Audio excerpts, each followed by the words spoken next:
Assalamualaikum warahmatullahi wabarakatuh. Perkenalkan, nama saya Solehati dengan NPM 2313041026. Dalam video ini saya akan mempraktikkan keterampilan menjelaskan dari seorang guru. Terima kasih, selamat menyaksikan.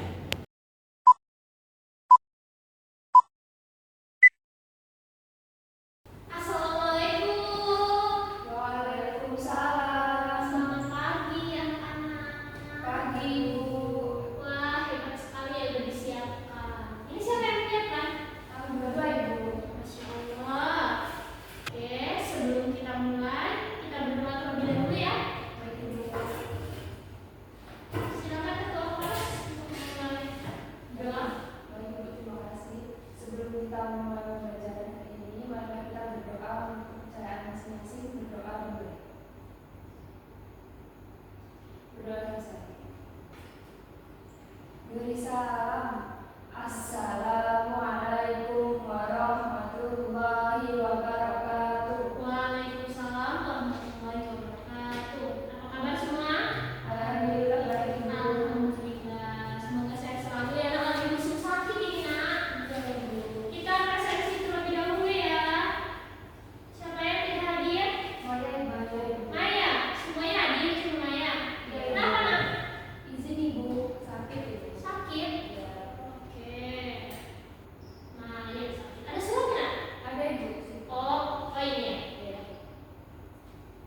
Oke, bismillahirrahmanirrahim. Mulai. Assalamualaikum warahmatullahi wabarakatuh. Waalaikumsalam warahmatullahi wabarakatuh. Nah, kemarin minggu lalu Ibu sudah menjelaskan tentang teks berita. Ada yang masih ingat ada teks berita? Silahkan Bunda. Teks berita adalah laporan tertulis atau lisan tentang peristiwa faktual dan aktual yang disajikan secara objektif. Betul sekali. Beri tepuk tangan dong. Anissa Isti bisa? Baik ibu. Oke. Yang saya ingat minggu lalu, teks berita itu adalah teks yang tujuannya untuk menyampaikan sebuah berita atau peristiwa sesuatu yang sudah terjadi. Oh, betul. Tepuk tangan dong. Keren ya. Nah, oke. Sekarang kita lanjut ke materi berikutnya yaitu tentang Teks pidato. teks pidato. Ada yang sudah tahu belum sebelumnya apa itu teks pidato? Ada yang bisa angkat tangan? Silahkan Bunda. Teks pidato adalah kegiatan berbicara di depan umum Ya. untuk menyampaikan suatu informasi atau gagasan kepada pendengar. Oke, benar sekali. Anissa Isti bisa atau belum tahu? Dulu ibu. Oke, tidak apa-apa. Keren ya Bunda. Kita akan masuk nih tentang apa sih teks pidato itu sebenarnya ya. Kita langsung saja Ibu menjelaskan. Ini pengertian. Teks pidato adalah suatu karya tulis yang menguraikan suatu konsep atau uraian yang ingin disampaikan oleh seorang pembicara kepada masyarakat pada saat berpidato. Sebelumnya anak pernah melihat orang membaca pidato? Sudah ibu. Sudah, itu kan hanya membacanya. Nah, ketika orang berpidato ada sesuatu yang ingin disampaikan dari si pembicara ini kepada audiens atau khalayak umum. Nah, dalam pidato itu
tersebut.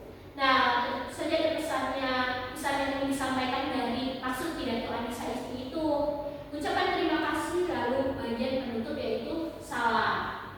Selanjutnya adalah jenis-jenis teks pidato. Pidato yang pertama yaitu adalah informatif. Ada yang tahu informatif itu apa? Belum. Baik, tujuan pidato informatif adalah untuk mengedukasi audiens atau halayak umum tentang suatu subjek tertentu. Dalam pidato kan tentu ada tema ya, ada judulnya misalnya literasi, mengajak literasi. Nah, dalam pidato informatif artinya memberikan penyampaian bahwa literasi itu sangat penting. Mau berapa umurnya, literasi itu sangat penting. Mau dia seorang siswa, seorang murid, maksud ibu, seorang guru, seorang dokter, literasi sangat penting. Nah, ini yang masuk ke dalam pidato informatif, artinya mengedukasi audiens bahwa literasi itu sangat penting. Lalu yang kedua ada pidato argumentatif.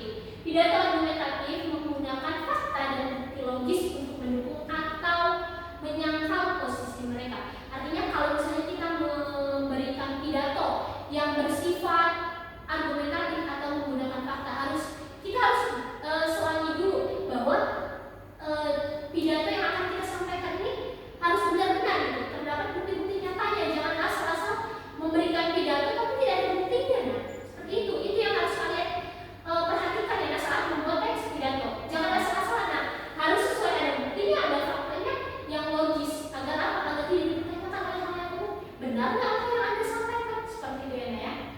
Lalu yang kedua, pidato persuasif. Nah, pidato persuasif ini adalah untuk mempengaruhi audiens. Nah, tadi Anissa Isti misalnya, bunga memberikan pidato tentang literasi. Ayo teman-teman semua, atau ayo hadirin sekalian, kita banyak-banyak literasi. Kita datangi perpustakaan daerah, perpustakaan sekolah. Kita datang lalu kita baca buku sebanyak-banyaknya. Kita manfaatkan fasilitas tersebut. Artinya mengajak audiens, ayo teman-teman semua kita sama-sama membaca. Kita sama-sama banyak literasi. Karena orang yang membaca itu ilmunya sedikit banyak buku yang harus kita baca. Orang yang membuat buku itu ini harus tahu ya. Orang yang membuat buku itu perlu bertahun-tahun atau berbulan-bulan untuk membuat buku. Tapi kita hanya perlu 1 hari atau 3 jam untuk membaca buku selesai tuntas. Luar biasa kan ya? Jadi ayo sama-sama kita manfaatkan literasi tersebut. Kita baca buku sebanyak-banyaknya ya. Seperti itu dari pidato persuasif. Lalu yang terakhir yaitu pidato rekreatif. Nah, biasanya pidato ini adalah menghibur. Nah, pidatonya menghibur, artinya buat lucu. Misalnya bunga nih melihat, wah audiens saya ini ternyata lagi murung, sedih. Masuklah pidato yang menghibur. Agar nantinya setelah menghibur, barulah masuk ke pidato yang informatif, argumentatif atau persuasif, agar para audiens ini tidak bosan, artinya semangat mendengarkannya, punya jiwa mendengarkan yang baik. Seperti itu. Lanjut, manfaat mempelajari teks pidato ini banyak sekali. Nah, manfaat mempelajari teks pidato yaitu salah satunya meningkatkan kemampuan berbicara di depan umum. Tentu saja karena pidato kan kita baca di depan banyak orang. Artinya public speaking kita akan lebih terlatih, tidak grogi di depan banyak orang. Nanti kita akan lebih enjoy atau lebih ringan lah di depan orang, tidak deg-degan. Aku aja orang di depan itu nggak ada, padahal ada. Jadi akan, kalau semakin terbiasa maka akan semakin gampang, akan semakin mudah kita menyesuaikan dengan situasi atau kondisinya. Terus berpikir analitis dan kritis, tentu saja kita akan lebih banyak mencari ilmu, banyak mencari sumber-sumber yang fakta, sumber-sumber yang logis, yang benar ya, artinya saat membuat teks pidato itu. Lebih mahir dalam menyusun kata-kata atau frasa dengan kalimat yang ditulis dengan baik. Tentu saja menggunakan bahasa Indonesia yang baku dan benar, kita akan lebih pintar ya dalam menggunakan bahasa yang baik dan benarnya. Meningkatkan kapasitas Anda untuk meyakinkan orang. Teks pidato itu sebenarnya tujuannya untuk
menyampaikan suatu argumen yang disusun secara ringkas, secara lengkap untuk dibacakan oleh pembaca kepada khalayak umum. Tadi ciri-cirinya, maksudnya ciri-cirinya ada 4, strukturnya ada 3.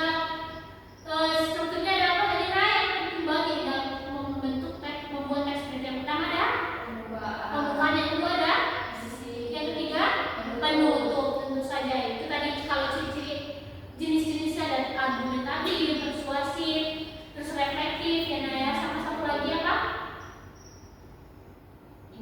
Informatif. Oke, pinter sekali ya Naya.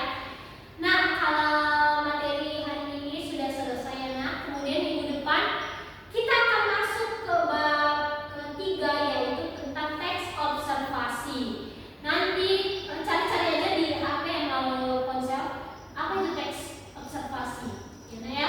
Kayak besok kita akan, minggu depan Mas Ibu akan mempelajari tentang teks observasi. Oke, kalau begitu terima kasih ya Kak atas waktunya, atas keterampilan atau kemampuan kalian menguasai materi pada siang hari ini. Kita berdoa terlebih dahulu, Anissa, sebelum menutupnya. Baik teman-teman, sebelum kita mengakhiri pembelajaran hari ini, mari kita berdoa membicarakan masing-masing berdoa mulai. Bersalam. Assalamualaikum warahmatullahi wabarakatuh. Waalaikumsalam warahmatullahi wabarakatuh. Oke, kita doakan semoga teman kita lekas pulih, Maya, agar bisa minggu depan bisa bergabung bersama kita di pertemuan selanjutnya. Oke, Naya. Terima kasih atas partisipasi yang sudah aktif pada hari ini. Mohon maaf apabila terdapat banyak kesalahan. Beri tepuk tangan untuk kita semua dong. Oke, keren banget Nak. Ibu permisi dulu ya Naya. Terima kasih semua. Terima kasih Guru. Selanjutnya ada ini nggak? Pelajaran lagi nggak? Ada Guru. Apa Nak tadi Kak?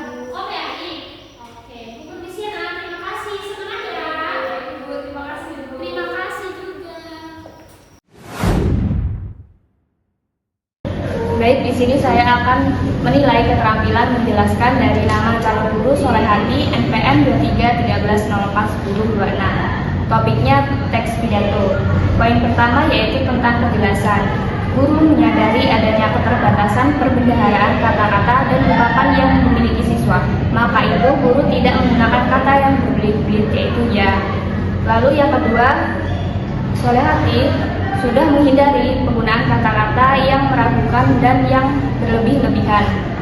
Poin kedua, penggunaan contoh dan ilustrasi. Bu Solehati sudah memberikan contoh yang cukup untuk menanamkan pengertian dalam menjelaskan. Yang selanjutnya, Bu Solehati sudah menggunakan contoh yang relevan. Selanjutnya, Bu Solehati juga sudah memberikan contoh yang sesuai dengan usia, pengetahuan ataupun latar belakang dari siswa. Lalu poin selanjutnya pengorganisasian. Bu Solehati sudah menunjukkan dengan jelas pola atau struktur dari sajian. Selanjutnya Bu Solehati memberikan ikhtisar butir-butir yang penting baik selama pelajaran maupun pada akhir pelajaran. Selanjutnya Bu Solehati juga sudah mengadakan variasi suara dalam memberikan penekanan pada hal-hal penting. Lalu selanjutnya Bu Solehati juga sudah memberikan butir-butir penting dalam penjelasan untuk tekanan dengan cara mengulangnya, mengatakan dalam kalimat lain. Lalu yang selanjutnya Bu Solehati juga sudah memberikan tekanan juga dalam menggunakan gambar. Lalu poin terakhir ada balikan. Bu Solehati sudah mengajukan pertanyaan untuk memberikan pemahaman, minat atau sikap siswa tentang relevansi atau penggunaan penjelasan tersebut. Lalu yang terakhir, Bu Solehati sudah menggunakan balikan itu untuk menyesuaikan ketepatan atau mengubah maksud dari penjelasan itu. Mungkin itu saja, terima kasih.